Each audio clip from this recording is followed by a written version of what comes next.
I want to tell you what academia is really like, the experiences that we go through.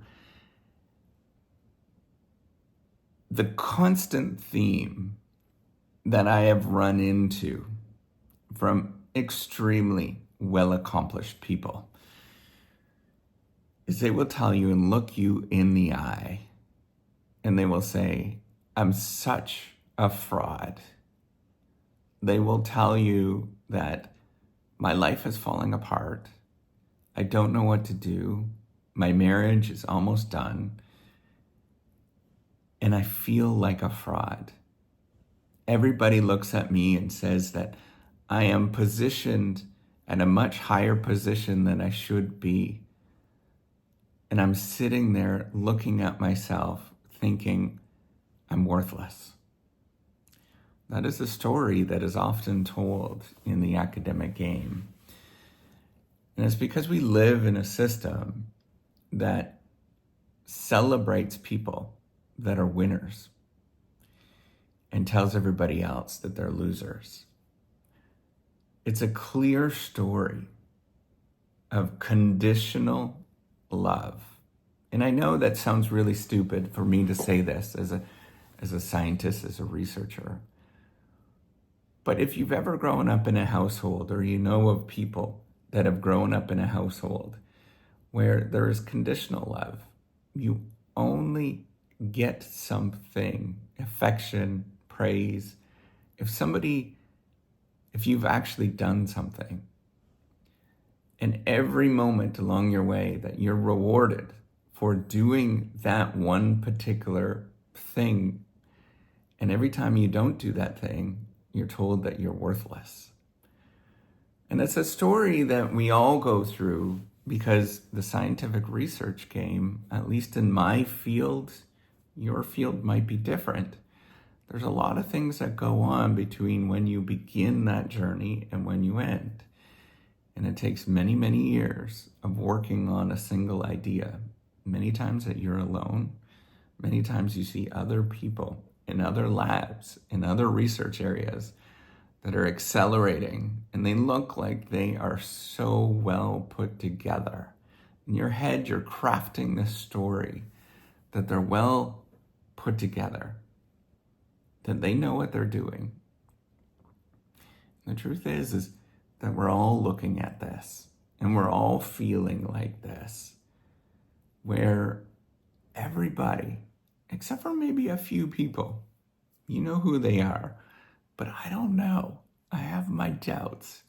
Except for a few people are looking at it, looking at everybody else saying, man, I wish that I was them. They have their life together. Everything is going for them. It looks like they are doing the right thing. Why do I feel like this? So in my view, the scientific game, the research game, is fundamentally flawed. In my view, it's a story of conditional love.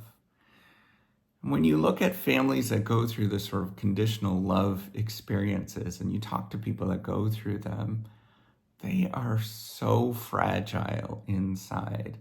They're always darting their eyes, looking for things, wanting to get that praise from somebody. There's something deeply, deeply disturbed that's going on inside. You can't put your finger on it, but you know when you talk to them. And all of us researchers and scientists, scholars, we all go through this. So I think this is the system that we live in, is changing who we are. It makes us feel inferior. It makes us feel like we are the problem. I'm going to propose something that I think is incredibly important. What if we changed it? What if there was a way to actually change this, and we need to collectively do this? So my proposal with the Reciprocity Project, and I can only do this with your help. That's why you could see I've done so much on my own, and I keep putting these things out, but I can't do this without you. I need help in as many ways as you possibly can. What if we had a system that no matter what happened, you always felt good and you got rewarded? We know these systems exist. We have seen them. My family, at least in my family, yes, my kids are probably going to grow up when they're 30 years old. They're going to say, oh, I was so screwed up. At least in my family, we try to emphasize positive feedback as much as we can. And I know last night I screwed up. I screw up all the time. But there are systems that exist that you feel positive and you have a great time playing it. I want you to think about the last time that you played, okay, bad analogy, but I was going to say last time you played Monopoly. I know that splits up families. I completely understand, but you enjoy it. You have a lot of fun. I want you to think about the last time that you played a board game. Maybe it's Risk, or maybe you played cards. I want you to think about the last time that you played some sort of game on your phone. I know many of you do, like that. I don't know. The King of Clashes. When you play it, you enjoy it. You think that you're having a great time. And you want to tell everybody about it. Now, we work in a scientific system where the people that are in it tell other people, don't do it. It's too hard. Except for a few people. Now, what if we change this? What if the goal was not to weed out bad science?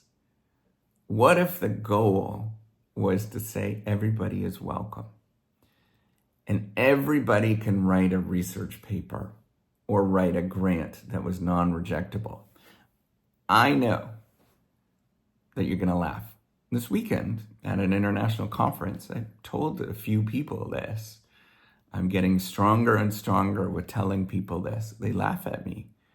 They have a little chuckle. They see a big smile. They're like, what on earth? I get that response all the time. But I'm building it, and it's happening. And you can either choose to be part of this and watch this thing happen and be part of the solution, or you can sit there and laugh at it, just like those people did. What if the end goal is to create a non-rejectable research paper or a non-rejectable grant? What would that look like? How would that come together? Well, for me, at least the way that I envision it, it will be very much like a game. Very much that you will get positive, good feedback along the way. Very much that there will be support along the way. Very much that there will never be moments where you will feel isolated and alone. Now, all of that is very hard to do. And I can't do this by myself. I need your help. I need the fact that you can either sponsor it or do whatever you can. Give money, tell other people, write grants, help me out. So what if the end goal is to make sure everybody in the scientific community, in the research community, in the world around us feels happy? So there was a story when I was in graduate school, somebody near and dear to me. I was lamenting. I couldn't get a job for many years. It took me 2 years to get a job. And I was lamenting. And I was talking about going to the PhD, where all the PhD students are. And somebody told me, I hate going down there because it makes me feel so awful inside. Because it feels depressing. It feels competitive. People want to compete with each other. What if we changed that? What if we had a platform that allowed us to do this in a much more healthier way? Crazy idea. I know, but it's happening, whether you like it or not. I'm changing this. We're going to have support. We are going to have this platform, and it already exists. It works, but I need your help. It's the only way I can change this. So if you want to live in a system that always rewards people for success and only success, you continue to live in that system. If you want a system that has unconditional love, where you feel that you are always doing well along the way, and when you're not, it gives you some feedback that says, hey, wait a minute, did you think about this? I love what you're doing. Can you do this? Then you're going to want to participate. If you want to change it, you have to change it. You have to be willing to do it. And everybody that's going to laugh at me, continue to laugh at me. This is going to happen. Be part of the solution. All right, take care and have a wonderful day.